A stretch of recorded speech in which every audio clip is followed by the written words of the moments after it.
Arvind Kejriwal press conference कर रहे हैं, सुनते हैं। एलोकेशन की है, वो भी उसको भी हमें रिसीव करने में परेशानी इसलिए हो रही है कि टैंकरों की बहुत कमी है।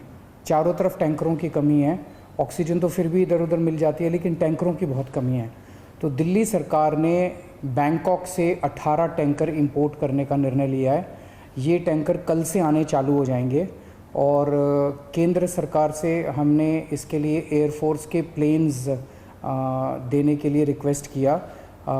उनका काफ़ी सकारात्मक रवैया रहा है, बातचीत चल रही है और मैं पूरी उम्मीद करता हूं कि बातचीत सफल रहेगी। केंद्र सरकार का भी पूरा सहयोग मिल रहा है इसमें। तो अगर 18 टैंकर बैंकॉक से कल से आने चालू हो जाएंगे, वो 18 टैंकर आ जाते हैं तो जो ऑक्सीजन को ट्रांसपोर्ट करने की परेशानी आ रही थी वो परेशानी दूर हो जाएगी और हमें अपनी पूरी ऑक्सीजन मिलनी चालू हो जाएगी। दूसरी कि फ्रांस से हम लोग 21 ऑक्सीजन के प्लांट इंपोर्ट कर रहे हैं।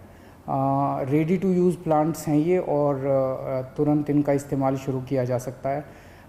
इससे भी इनको 21 ऑक्सीजन के प्लांट्स को अलग अलग अस्पतालों में लगा देंगे तो उन अस्पतालों में ऑक्सीजन की कमी दूर करने में हम लोगों को मदद मिलेगी। पिछले 4-5 दिन में मैंने देश के कई उद्योगपतियों को चिट्ठी लिखी थी, मदद मांगी थी। देश की सभी मुख्यमंत्रियों को मैंने चिट्ठी लिखी थी, उनसे मदद मांगी थी और हमें बहुत ज़बरदस्त सहयोग मिल रहा है। बहुत लोगों के ऑफ़र आए हैं, उन सब के साथ बातचीत चल रही है। बहुत सारी चीज़ें आगे बढ़ रही हैं बड़ी तेज़ी के साथ। उनमें से कई लोग मदद कर रहे हैं, बस उन्होंने मोस्टली लोगों ने एक ही शर्त रखी है कि हम अपना नाम नहीं बताना चाहते, हम आपकी वैसे ही मदद करेंगे। ये तो और भी बड़ा बड़प्पन है। हमारे कहते हैं ना कि जब आदमी किसी की मदद करे तो दाएं हाथ से मदद करे तो बाएं हाथ को भी पता नहीं चलना चाहिए कि उसने मदद की है। इस एटीट्यूड के साथ हमारे सब लोग मदद कर रहे हैं। मैं उन सारी सरकारों का, सभी मुख्यमंत्रियों का, सभी उद्योगपतियों का, सभी समाजसेवी संस्थाओं का, सभी धार्मिक संस्थाओं का जो बढ़ चढ़ के दिल्ली के लोगों की और दिल्ली सरकार की इस टाइम मदद कर रहे हैं, उन सब का शुक्रिया अदा करना चाहता हूँ। अभी जो मैंने अनाउंसमेंट्स की हैं इसमें भी बहुत सारे लोगों का सहयोग है। इतने कम समय में ये तभी संभव हो पाया कि उन कई लोगों ने इसमें मदद की, तभी हम ये टैंकर बैंकॉक से मंगा पा रहे हैं, फ्रांस से ऑक्सीजन के प्लांट्स मंगा पा रहे हैं। पिछले हफ्ते हमने देखा 3 दिन ऐसे थे, बृहस्पतिवार, शुक्रवार और शनिवार, जब दिल्ली में अस्पतालों में बहुत ज़्यादा अफरा तफरी हो गई थी। यहाँ ऑक्सीजन ख़त्म होने वाली है, वहाँ ऑक्सीजन ख़त्म होने वाली है। मैं भी काफ़ी घबरा गया था कि कहीं कोई दिल्ली के अंदर हादसा ना हो जाए कि टाइम पे ऑक्सीजन नहीं पहुँची और कई सारे लोगों की मृत्यु ना हो जाए। पूरी रात जाग के हमने बिताई है। एक फ़ोन कॉल आता था, SOS आता था, मैसेज आता था कि यहाँ ऑक्सीजन ख़त्म होने वाली है। उसको तुरंत कहीं ना कहीं से इंतज़ाम करके हम लोग ऑक्सीजन भिजवाते थे। लेकिन उसके बाद से स्थिति में काफ़ी सुधार हुआ है। पिछले 2 दिन में आप देखेंगे कि इस किस्म के SOS मैसेजेस अस्पतालों के, मैं ये नहीं कह रहा बिल्कुल नहीं आ रहे, अभी भी मैं देखता रहता हूँ, पढ़ता रहता हूँ। एक दो अस्पताल दिन में उनका आता रहता है कि यहाँ ऑक्सीजन पहुँचने में देरी हो गई, यहाँ ऑक्सीजन। लेकिन जो हालत बृहस्पति, शुक्र और शनि को थी, बिल्कुल पागलपन वाली हालत, ऐसी पिछले 2-3 दिन में अब नहीं है। और इसके लिए दिल्ली सरकार और केंद्र सरकार की टीम्स ने बैठ के, दोनों के अफसरों की टीम्स ने बैठ के बहुत मेहनत की है। कई सारे इश्यूज़ थे इसके ट्रांसपोर्टेशन को लेके और वो बहुत सारे इश्यूज़ थे जो सॉर्ट आउट किए गए हैं। मैं केंद्र सरकार के उन सभी अधिकारियों का और केंद्र सरकार का तहे दिल से शुक्रिया अदा करना चाहता हूँ जिन्होंने इस कठिन घड़ी में हम लोगों का सहयोग किया।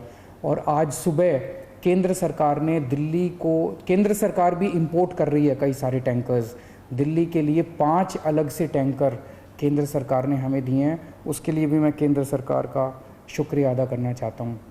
अगले 1 महीने के अंदर दिल्ली में हम 44 ऑक्सीजन के प्लांट्स लगाने जा रहे हैं, 44।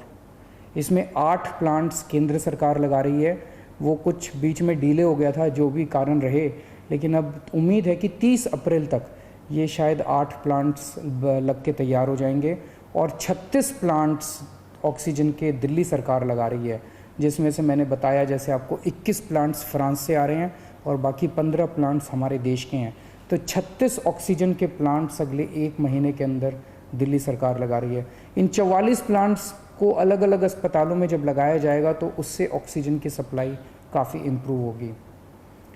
एक ये देखने में आ रहा है कि ये वाली जो वेव आई है ये ज़्यादा खतरनाक है।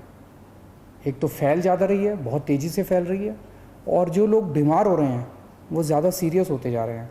तो इस वक्त सबसे ज़्यादा डिमांड आईसीयू के बेड्स की है। मेरे पास जितने फ़ोन आते हैं, सर कहीं से आईसीयू के बेड के इंतज़ाम कर दीजिए, कहीं से आईसीयू के बेड का इंतज़ाम कर दीजिए। और पूरी कोशिश करने के बावजूद इस समय अस्पताल ओवरलोडेड है। हर अस्पताल कैपेसिटी से ज़्यादा काम कर रहा है, बेड भरे हुए हैं, आईसीयू बेड्स भरे हुए हैं। तो आईसीयू बेड्स को बहुत बड़े स्तर पे विस्तार कर केंद्र सरकार ने 500 आईसीयू बेड्स हम लोगों को बना के दिए डीआरडीओ के एयरपोर्ट के पास। और आपको जान के ताज्जुब होगा कि वो प्लांट जैसे ही बन के तैयार हुए, जैसे ही हमने अनाउंस किया, 3 घंटे के अंदर 500 के 500 बेड भर गए। केवल 3 घंटे के अंदर। इतने सीरियस मरीज घूम रहे हैं जो इलाज ढूंढ रहे हैं। तो अभी हम 500 आईसीयू बेड्स, आज सुबह सुबह मैं मुआयना करके आया हूँ, जीटीबी हॉस्पिटल के सामने एक रामलीला मैदान है, वहाँ पे हम 500 आईसीयू बेड्स तैयार कर रहे हैं। एलएनजेपी अस्पताल के सामने अपना जो मेन रामलीला मैदान है, वहाँ भी हम 500 आईसीयू बेड्स तैयार कर रहे हैं। और राधा स्वामी सत्संग में हम 200 आईसीयू बेड्स तैयार कर रहे हैं।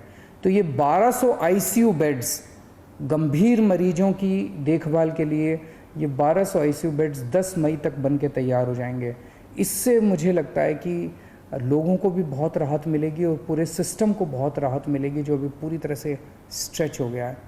तो हम लगे हुए हैं, 24 घंटे लगे हुए हैं, सबके साथ मिलके काम कर रहे हैं, सारी सरकारों के साथ, सारे देश में राज्य सरकारों के साथ, केंद्र सरकार के साथ, अलग अलग समाज सेवी संस्थाओं के साथ, उद्योगपतियों के साथ, सबके साथ मिलके काम कर रहे हैं। सबका सहयोग मिल रहा है और मेरी यही एक उम्मीद है कि अगर हम सब मिलके काम करेंगे तो कोई कारण नहीं है कि हम इस पे जीत नहीं पा सकते।